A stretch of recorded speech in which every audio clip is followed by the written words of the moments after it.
오늘 이 시간 주님께 정성껏 예배하는 모든 성도님들께 주님의 은혜를 충만하게 부어주시고 또한 말씀의 지혜를 채워주시기를 간절히 축복합니다.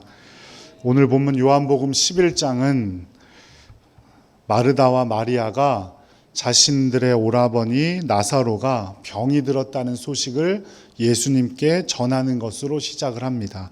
우리 3절 말씀을 함께 읽어보도록 하죠. 이에 그 누이들이 예수께 사람을 보내어 이르되 주여 보시옵소서 사랑하시는 자가 병들었나이다 하니, 이들은 예수님이 사랑하시는 자, 그냥 나사로라고 하지 않고 사랑하시는 자가 병이 들었다 이렇게 말을 하고 있죠. 그만큼 예수님께서 나사로를 사랑하고 계시다는 의미일 겁니다. 또 신약 성경은 헬라어로 쓰여져 있는데요. 헬라어는 동사 안에 주어와 목적어를 다 심어 놓을 수가 있는 언어예요. 그러니까 좀 어려운 언어죠. 그러니까 사랑한다는 말을 그만큼 반복하는 것, 헬라어는 반복하는 걸 그만큼 싫어하고 반복한다는 건 그만큼 중요하다는 이야기입니다. 3절 말씀에 사랑하시는 자라고 했는데 또 5절 말씀에 보면 예수께서 본래 마르다와 그 동생과 나사로를 사랑하시더니 이렇게 표현하고 있어요. 그러니까 많이 사랑하셨다는 거예요? 조금 사랑하셨다는 거예요? 많이 사랑하셨다는 거예요. 그럼에도 불구하고 예수님은 나사로가 병들었다는 소식을 듣고 직접 바로 가지 않으셨습니다. 6절 말씀에 보면 이틀이나 더 있다가 베다니로 가셨다라고 말하고 있죠. 그런데 그때는 예수님이 도착하셨을 때는 나사로가 죽은 지 벌써 나흘이나 되었을 때예요. 이틀을 유하시고 가셨는데 나사로가 죽은 지 나흘이 되었다. 또 이때 예수님께서 계시던 곳이 요단강 저편에 요한이 세례를 주던 곳이었는데 그곳에서 베다니까지 하룻길, 그러니까 바로 예수님이 가셨어도 나사로가 살아 있었을 가능성은 거의 없던 시기였다는 거예요. 그러므로 여기서의 초점은 왜 주님이 빨리 가지 않으셨나 하는 것이 아니라 왜 그들과 함께 해주지 않으셨나라는 거죠. 그래서 마르다가 예수님께 이렇게 물어요. 21절 말씀을 함께 읽어볼게요. 마르다가 예수께 여짜오되 주께서 여기 계셨더라면 내 오라버니가 죽지 아니하였겠나이다. 또 32절 말씀에 보면 마리아도 똑같은 이야기를 합니다.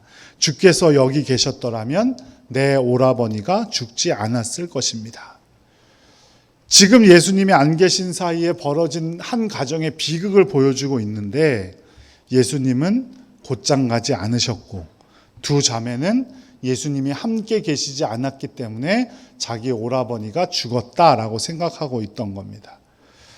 하지만 예수님께서 사랑하는 나사로가 아프다는 소식을 듣고도 곧장 가지 않았다는 점, 그리고 곧장 가셨어도 나사로의 죽음에 이전에 도착할 수 없었던 점을 분명히 보면 사랑하는 사람의 고난을 통해서 예수님께서 하실 말씀이 분명히 있었다는 것을 의미하고 있습니다.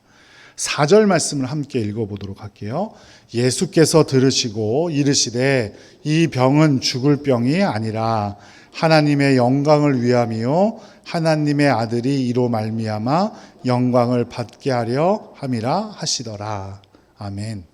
그러니까 예수님이 늦게 가신 건 하나님의 영광을 드러내기 위한 분명한 목적이 있었다. 그리고 예수님께서는 이렇게 말합니다. 23절 말씀만 한번 읽어볼게요. 시작. 예수께서 이르시되 내 오라비가 다시 살아나리라. 다시 살아날 것이다. 그것이 여기서 말하고 있는 하나님의 영광이죠. 부활 말하는 겁니다. 그런데 마르다는 어떻게 말하고 있습니까? 24절 말씀 함께 읽어볼게요. 마르다가 이르되 마지막 날 부활 때에는 다시 살아날 줄을 내가 아나이다. 예수님은 지금 살아날 것이라고 말씀하셨는데 마르다는 마지막 날에 살아날 것을 안다라고 말하고 있어요. 그러니까 마르다는 종말론적인 신앙, 재림 후의 심판, 재림 후의 죽은 자의 부활 다 알고 있었던 거예요. 그런데 문제는 뭐냐면 그 믿음을 현재에는 살아내지 못하고 있다는 거죠. 과거에 오라버니가 죽기 전에 주님과 함께 계셨다면 죽지 아니했을 것이다. 아무리 큰 중병이라도 예수님만 함께 하셨다면 죽지 않았을 것이다 라는 걸 분명히 알고 있고, 미래에 주님 다시 오셔서 살려주실 것이라는 것 분명히 알고 있는데 지금은 그것을 믿지 못하고 있는 거예요. 오늘 본문은 바로 그 모습을 지적하고 있는 겁니다. 하나님의 영광은 바로 현재의 믿음을 통해서 볼 수 있는데 우리의 모습이 마르다나 마리아와 같지 않은지 잘 살펴보아야 합니다. 내가 옛날에는 말이지, 내가 왕년에는 기도원 가서 금식도 하고 성령 체험도 하고 불도 받고 기도원에서 기도할 때 방방 뛰면서 기도하고 누구보다 열심히고 헌신도 많이 했는데, 또 지금은 장차 오신다는 교리도 잘 알고 있고 너무너무 잘 믿고 있으면 천국에 간다는 것 잘 알고 있는데 그 믿음이 내 삶에 지금 아무런 영향을 끼치지 못하고 있다면 그 믿음은 온전한 믿음이 아닌 것이다 라는 것을 우리에게 말씀해 주고 있는 거예요. 믿음은 어제의 문제도 아니에요. 믿음은 내일의 문제도 아니에요. 믿음은 바로 오늘 지금 이 자리의 문제인 겁니다. 믿음은 오늘의 문제이고, 그래서 믿음은 항상 현재적입니다. 나중에 보겠지만 예수님께서 그래서 뭐라고 말씀하십니까? 오늘 우리가 함께 읽은 본문, 나는 부활이요 생명이니. 나는 부활이었고 생명이었다가 아니에요. 나는 부활일 것이고 생명일 것이다가 아니에요. 나는 지금 여기서 너희들의 부활이고 생명이 될 것이다 라고 말씀해 주고 있는 거예요. 문제는 바로 지금 문제인 겁니다. 내가 지금 굶어 죽게 생겼는데 고향집에 가면 금두꺼비가 있고 고향집에 넓은 땅이 있으면 무엇 하겠습니까? 믿음은 오늘 하루의 문제예요. 지금의 문제예요. 내일이고 어제의 문제가 아니라는 겁니다. 어제의 믿음이 우리를 지금 여기서 구원해 주지 못합니다. 예수님께서 원하시는 믿음은 바로 지금이고 바로 하나님의 영광을 볼 수 있는가 아닌가 하는 것입니다. 이에 대한 예수님의 대답이 바로 오늘 우리가 함께 읽은 본문입니다. 25절 26절 말씀 함께 읽어보도록 하겠습니다. 예수께서 이르시되 나는 부활이요 생명이니 나를 믿는 자는 죽어도 살겠고 무릇 살아서 나를 믿는 자는 영원히 죽지 아니하리니 이것을 내가 믿느냐. 지금 믿는 자는 죽어도 살겠고 영원한 생명을 주시겠다는 약속입니다. 이미 우리는 이 사실을 너무나 잘 알고 있고 부활이고 생명이라는 사실을 잘 알고 있어요. 하지만 마르다는 아마 이 이야기를 들을 때 생소했을 겁니다. 왜냐하면 마르다는 아직 예수님이 죽은 것도 보지 못했기 때문이죠. 예수님께서 죽지 않았을 때 이야기잖아요. 그런데도 불구하고 예수님은 내가 부활해서 지금 이 자리에 너희들의 온 생명의 주인이 될 것이다 라고 말씀하고 있는 겁니다. 이와 같이 우리도 천국 간다는 믿음이 있다면 내가 죽어서 천국 갈 테니 여기서 내 마음대로 살아도 되겠지가 아니에요. 내가 죽어서 천국 갈 테니 그 천국에서의 놀라운 하나님의 영광과 능력을 지금 이 자리에서 살아내는 겁니다. 육체는 무너질지라도 저 영혼까지 생명의 부요함을 누리는 겁니다. 이것이 바로 현재의 역사하는 부활의 능력이고 하나님의 영광입니다. 예수님은 부활하셨고 승천하셔서 지금 보이지 않아도 우리와 함께하고 계시는 줄로 믿습니다. 주님은 절대 우리를 떠난 적이 없으세요. 그런데 우리는 잠깐 보이지 않고 잠깐 만져지지 않고 느낄 수 없다고 주님 안 계신 것 같다고, 우리의 믿음이 현재에 아무런 영향을 미치지 못하고 살아가고 있지는 않은지 오늘 이 시간 우리의 믿음을 살펴보아야 합니다. 믿음이 있노라 하면서 지금 믿지 않는 사람과 똑같이 살아가고 있진 않은지, 내가 믿나이다 라고 고백은 하지만 마르다와 마리아처럼 지금은 아닌 것 같아요 라고 살아가고 있진 않은지 우리 믿음을 점검해 보아야 합니다. 우리가 가보지 않고 당장 갈 수도 없지만 어려움과 슬픔 가운데서도 기뻐하며 살아갈 수 있는 것은 우리가 천국에 들어갈 것을 믿기 때문이죠. 지금 당하는 고난과 어려움보다 우리가 장차 누리게 될 그 하나님의 영광이 크다는 것을 믿기 때문이에요. 그 믿음을 땡겨서 지금 이 자리에서 살아가는 겁니다. 아직 오지 않은 천국이지만 천국에 들어갈 것을 믿음으로 이 땅을 살아가는 겁니다.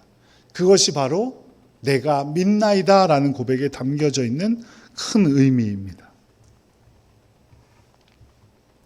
지금 여기서 죽음에 이르더라도 생명의 주인이신 예수님이 함께 계시니 그 죽음도 이겨낼 수 있다는 믿음으로 우리가 하루하루 살아내기를 간절히 축복합니다.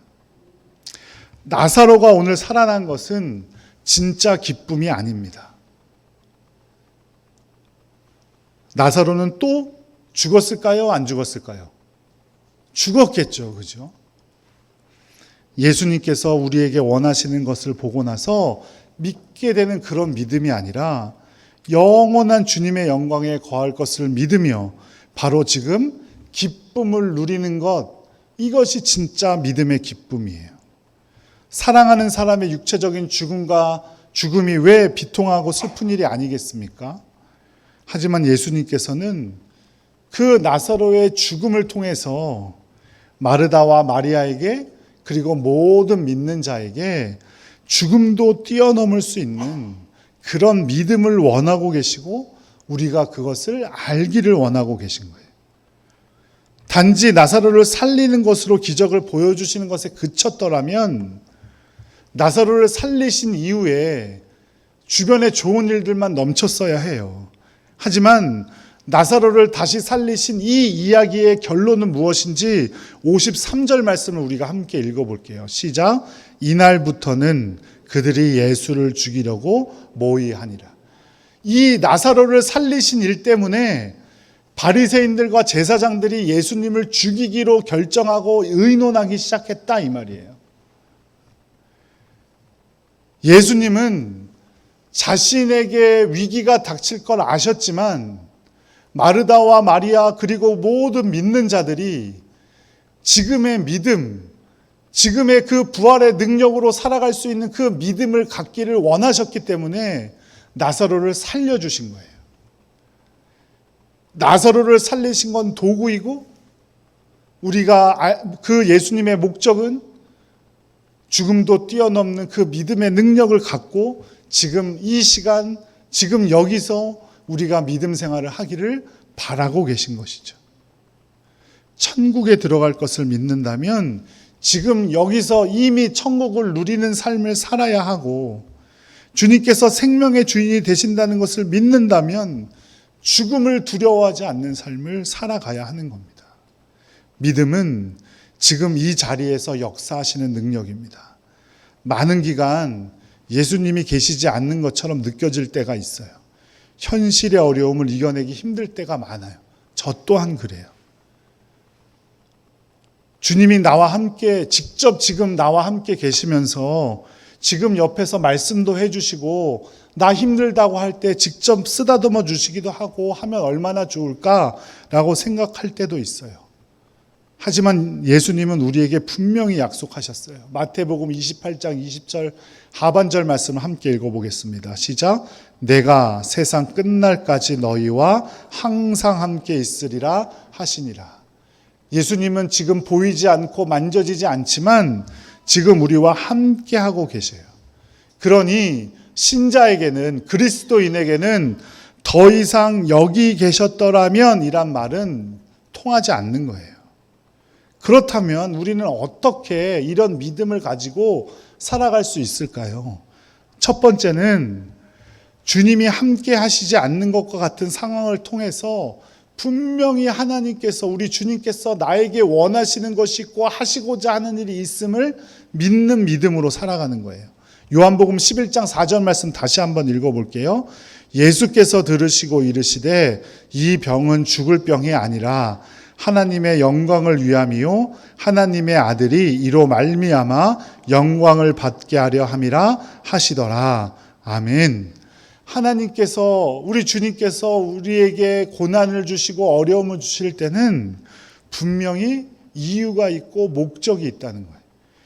예수님은 그런 고통과 어려움을 기뻐한다고까지 말씀하세요. 15절 말씀 함께 읽죠. 내가 거기 있지 아니한 것을 너희를 위하여 기뻐하노니 이는 너희로 믿게 하려 함이라. 그러나 그에게로 가자 하시니, 예수님께서 그 자리에 함께 하시지 않아서 나사로가 죽었다고 생각하는 사람들 앞에서 나는 오히려 그것을 기뻐한다라고 말하고 있는 거예요. 예수님께서 남의 고통을 기뻐하고 남의 고통을 공감하지 못하는 사이코패스 같은 분이어서 그렇게 말씀하시는 게 아니에요. 그 고통과 아픔을 통해서 많은 사람들이 믿게 되고 또 그 주님의 섭리와 주님의 목적을 알게 된다는 것을 기뻐하셨다는 거예요.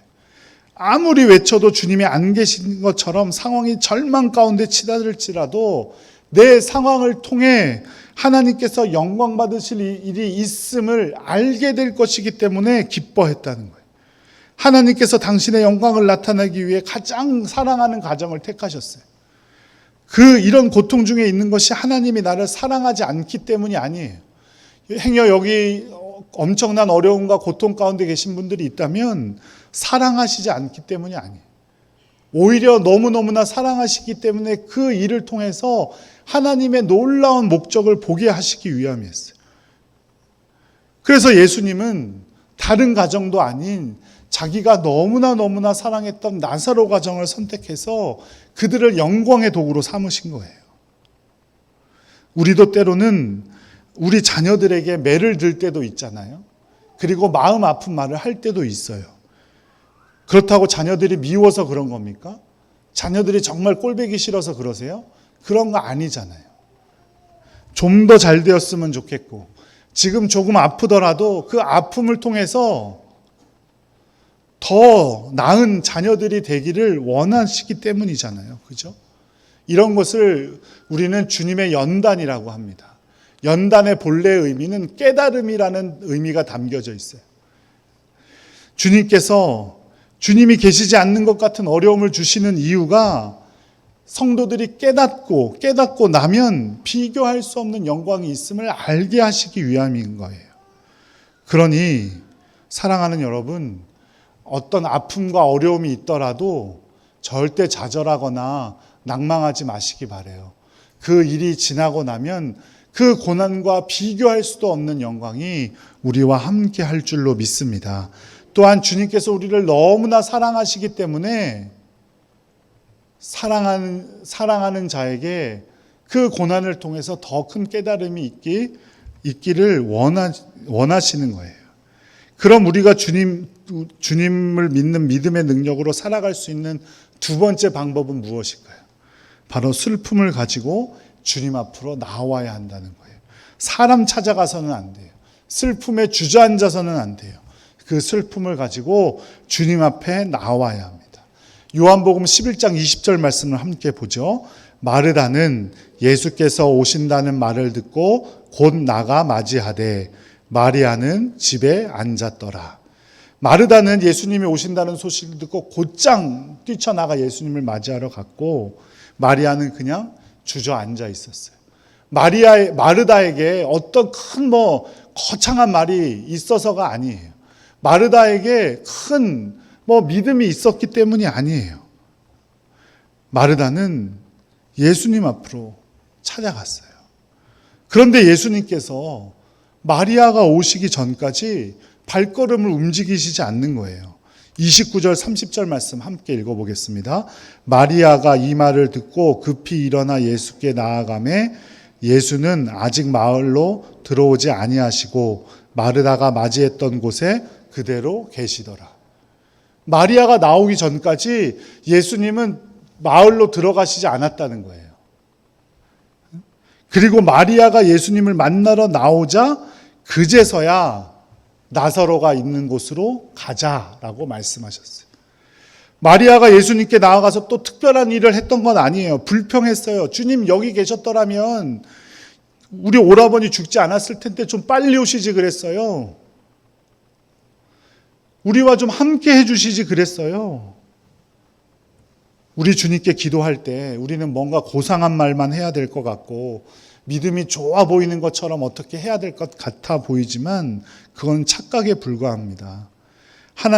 주님 앞에 나아가서 불평 쏟아놓는 것도 괜찮고요. 그저 울고만 앉아있는 것도 괜찮아요. 문제는 주님께 나아오는 것이지 주님에 나와서 무엇을 하는가가 아니에요. 문제는 무엇이냐면 사람 앞에서 불평하는 게 잘못인 거예요. 마리아는 예수님께 나아가서 울었어요. 31절 말씀에 보면 사람들은 마리아가 나가자 무덤에 가서 곡하느러 나가는 줄 알고 그 마리아를 따라 나갔어요. 그런데 마리아는 누구를 찾았던 거예요? 예수님 찾았어요. 마리아는 조금 늦긴 했지만 예수님을 찾아 울었습니다.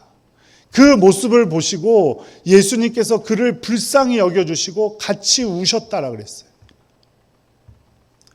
예수님은 그와 같이 우리의 위로가 되어주시는 분인 줄로 믿습니다. 진짜 위로가 되어주시는 분은 예수님밖에 없어요. 그러니 사랑하는 여러분, 슬프고 어려운 일이 있을 때 절대 그냥 주저앉아 계시지 마시기 바라요. 주님 앞에 나와 울더라도 불평하더라도 주님 앞에 나오시기를 간절히 바랍니다. 사람의 위로가 큰 위로가 될 때가 있죠. 그런데 내가 슬프고 힘들고 어려울 때 어떤 사람이 더 위로가 되던가요? 그냥 나와 같이 울어주고 어떻게 해주는 사람이 위로가 되던가요? 아니면 이건 이렇고 저건 저러니 딱딱 바른 말만 하는 사람이 더 위로가 되시던가요? 같이 위로해 주던 사람, 바른 말만 하는 사람, 같이 울어주는 사람. 딱딱 바른 말만 하는 사람들은요, 오히려 더 얄미워요. 좀 집에 갔으면 좋겠어, 그런 사람들은. 주님께서 같이 울어주셨대요. 마리아에게 너 왜 이렇게 늦게 나왔냐? 나한테 와서 나를 믿어야 네 오라비가 다시 살아난다는 것을 모르냐? 딱딱 바른 말 하시지 않았어요. 같이 울어주셨어요. 불쌍히 여겨주셨어요. 히브리서 4장 15절 말씀엔 우리에게 있는 대제사장은 우리의 연약함을 동정하지 못하실 리가 아니요 라고 말씀하고 있습니다. 또 예수님의 위로가 진짜 위로인 이유는 우리의 슬픔과 어려움을 해결할 능력이 누구에게만 있어요? 예수님께 있기 때문이에요. 그래서 사람의 위로는 잠깐의 위로가 될지는 모르나 진짜 위로는 예수님께만 있는 겁니다. 예수님은 우리를 너무나 불쌍히 여겨주셨기 때문에 자기가 죽음의 위협 앞에 다시 서게 된다는 사실을 너무나 잘 알고 계셨지만 나사로를 다시 살려주셨어요. 자기 자신은 죽음으로 내몰려지만 사람들을 위해 나사로를 살려주시고 같이 울어주셨다는 거예요. 그게 진짜 위로예요. 그 놀라운 주님의 위로와 함께 하심을 체험하는 여러분들 되시기를 간절히 바라요. 그러기 위해서는 그냥 주저앉아 있어서는 안 돼요. 주님 앞에 나와 기도해야 되고 주님 앞으로 나아가야 합니다. 고린도후서 1장 3절에서 7절 말씀을 좀 길지만 함께 읽어보도록 하겠습니다. 찬송하리로다. 그는 우리 주 예수 그리스도의 하나님이시오 자비의 아버지시오 모든 위로의 하나님이시며 우리의 모든 환난 중에서 우리를 위로하사 우리로 하여금 하나님께 받는 위로로서 모든 환난 중에 있는 자들을 능히 위로하게 하시는 이시로다. 그리스도의 고난이 우리에게 넘친 것 같이 우리가 받는 위로도 그리스도로 말미암아 넘치는도다. 우리가 환난 당하는 것도 너희가 위로와 구원을 받게 하려는 것이요 우리가 위로를 받는 것도 너희가 위로를 받게 하려는 것이니 이 위로가 너희 속에 역사하여 우리가 받는 것 같은 고난을 너희도 견디게 하느니라. 너희를 위한 우리의 소망이 견고함은 너희가 고난에 참여한 자가 된 것 같이 위로해도 그러할 줄을 알미라. 아멘. 우리가 주님의 고난에 참여하고 주님께서 해결해 주심을 믿을 때 주님께서 우리를 위로해 주실 줄로 믿습니다. 사무엘의 어머니 한나를 보세요. 한나에게는 남편 엘가나가 있었습니다. 그리고 엘가나에게는 두 아내가 있었어요. 한나와 분인나. 남편 엘가나는 한나를 더 사랑했어요. 그런데 한나가 행복하지 못했던 이유는 한나는 자녀가 없었기 때문이에요. 그리고 분인나에게는 자녀가 있었죠. 그런데 분인나가 한나를 핍박해요. 격분해서 괴롭게 했대요. 한나는 누구를 찾았습니까? 하나님을 찾았어요. 여호와께 기도하고 통곡했습니다. 그 모습이 꼭 뭐에 취한 사람 같다 그랬나요? 술에 취한 사람 같다 그랬어요. 좋은 모습 보여드렸다는 의미가 아니에요. 사람이 보기에 술에 취한 것 같이. 결국 어떻게 되었습니까? 한나는 사무엘이라는 위대한 인물의 어머니가 되었어요. 하나님께서 한나에게 사무엘만 주셨나요? 그렇지 않아요. 세 아들과 두 딸을 더 주셨대요. 주님께서는 우리를 그렇게 위로하시는 분이에요. 그러니 슬픔 가운데, 어려움 가운데 주저앉아 있지 않는 여러분들 되시기를 간절히 바랍니다. 어떤 종류의 슬픔과 어려움이든지 주님께 나와 기도하고 주님 앞으로 나올 때 주님은 위로해 주시고 우리가 생각하는 것보다 훨씬 더 큰 은혜. 지난주에 설교할 때 뭐라고 했죠? 기가 막힌 섭리. 주님께서 베풀어 주실 줄로 믿습니다. 마지막 세 번째 주님의 능력을 이 자리에서 살 수 있는 방법은 지금 이 자리에서 말씀에 순종하는 겁니다. 나중으로 미루지 않는 거예요. 지금 내 상황이 이러니까 저러니까 나는 아직 어리니까 나는 나이가 너무 많으니까 핑계대지 않는 겁니다. 핑계대지 않고 돌을 옮겼을 때 죽은 지 나흘이나 되었던 나사로가 살아나는 놀라운 영광을 모두가 체험할 수 있었어요. 39절 40절 말씀 함께 읽겠습니다. 예수께서 이르시되 돌을 옮겨 놓으라 하시니 그 죽은 자의 누이 마르다가 이르되 주여 죽은 지가 나흘이 되었음에 벌써 냄새가 나나이다.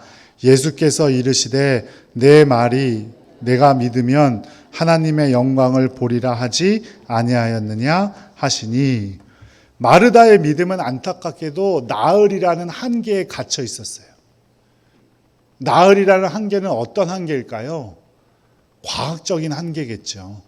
죽은 지 나흘이나 지나서 사람이 살아날 수 없다는 그 과학적인 한계에 갇혀 있었던 거예요. 그리고 시체가 썩어서 나는 냄새가 난다. 그 한계에 갇혀 있었어요.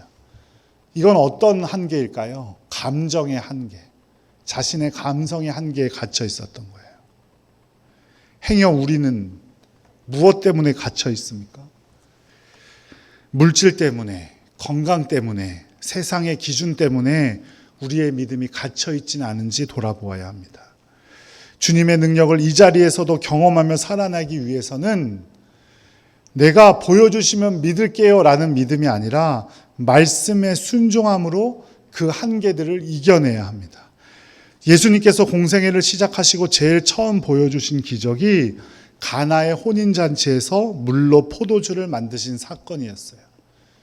이게 지난주 청소년 모임에서 성경 공부했던 내용입니다. 저렇게 처음 듣는다는 듯한 표정으로 나를 쳐다보고 있으면 안 되는데, 여기서의 교훈은, 가나의 혼인잔치의 교훈은 물로 포도주를 만드셨다는 게 아니에요. 그거는 수단이에요. 진짜 목적은 무엇이냐? 예수님께서 우리가 알기를 원하셨던 것, 세상의 풍요로운 잔치에도 반드시 부족함은 있으며 그 부족함을 이겨낼 수 있는 방법은 예수님의 말씀에 순종하는 것뿐이다라고 말씀해 주시고 계신 거예요. 물이 어떻게 포도주가 됩니까? 물이 어떻게 포도주가 돼요? 말도 안 되지. 그 과학적인 한계에 갇혀 있으면 그 항아리에, 비어있는 항아리에 물을 부을 수가 없는 거예요. 하지만 주님의 말씀에 순종하고 그 항아리에 물을 부었을 때 그 물이 포도주로 변한 거예요. 그 부족함을 뛰어넘을 수 있는 힘은 오직 예수님께만 나오는 겁니다. 우리의 어려움과 고통과 슬픔을 이겨낼 힘은 오직 예수님께만 나오는 거예요. 그러니 힘들고 어려울 때는 더더욱 말씀에 순종하는 여러분들 되시기를 바라요. 세상의 방법으로 움직이려고 하면 안 돼요. 말씀의 능력으로, 말씀이 가리키는 방향으로 움직여야 돼요. 그 방향이 내가 생각하기엔 정말 아무것도 그게 될 리가 없을 것 같고 힘들고 어려운, 그게 해결될 리가 없을 것 같은 그런 길일지라도 말씀에 순종해야 돼요. 그것이 주님께서 우리에게 원하시고 계신 겁니다. 사랑하는 여러분, 믿음은 오늘의 문제예요. 지금 바로 여기에 문제예요. 그 믿음을 계속 유지하기 위해서는 어려움과 슬픔이 있더라도 그것을 사용하시려는, 선용하시라는 하나님의 의지와 하나님의 목적이 있음을 믿으셔야 해요. 그리고 슬픔과 어려움 가운데도 주님께 나와 기도해야 돼요. 그리고 절대로 될 것 같지 않은 그 말씀일지라도 그 말씀에 순종해야 합니다. 세상의 소리에 귀를 기울이지 말고 주님의 음성에, 주님의 말씀에 귀를 기울이고 그대로 살려고 결단하는 복된 성도님들 되시기를 간절히 축복합니다. 우리 주님 예수 그리스도를 향해 주님 내가 믿습니다. 그 고백하며 지금 이 현실에서의 어려움과 힘든 것을 뛰어넘는 복된 성도님들 되시기를 간절히 축복합니다.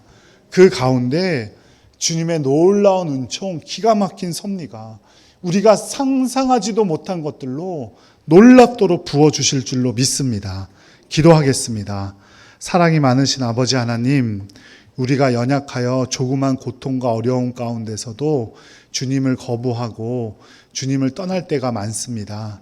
하지만 그 슬픔과 어려움 가운데도 주님의 놀라운 능력이 있음을 믿으며 오직 주님께 매달리고 또 주님께 기도하고 주님의 말씀에 순종하는 복된 성도들 될 수 있도록 허락하여 주시옵소서. 그 놀라운 믿음을 통하여 주님께서 부어주시는 놀라운 은혜를 경험하게 하시고 그 놀라운 은혜를 통하여 주님께 영광 올리는 복된 성도들 되게 하시옵소서. 예수님의 이름으로 감사하며 기도드렸습니다. 아멘.